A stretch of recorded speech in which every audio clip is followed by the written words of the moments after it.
una sa lahat.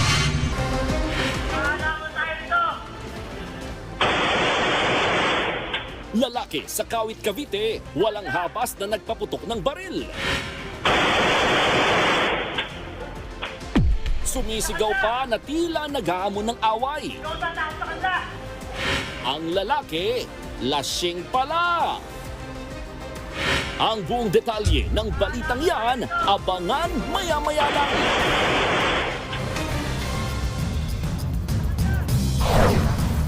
Tatlong sospek sa likod ng bangkay sa maleta sa Taguig, arestado.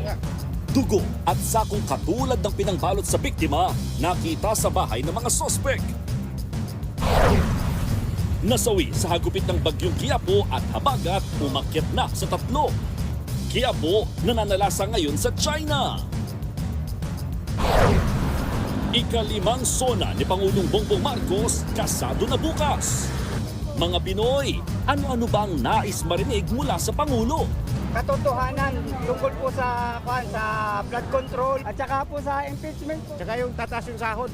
Sana matuloy na itong aming dito, ang MRT-7. VP Sara Duterte, hindi raw magre-resign sa gitna ng kanyang impeachment trial.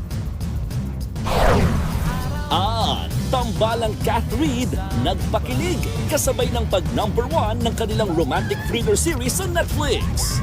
Someone Someday, mapapanood na rin bukas sa TV5.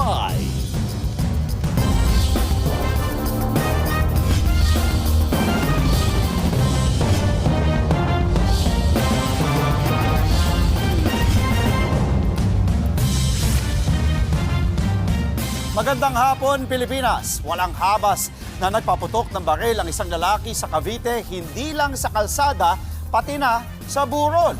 Ang lalaki nakainom daw at posibleng bad trip dahil talo sa sugal. Nasa frontline ng balitang yan, si Dave Abuel.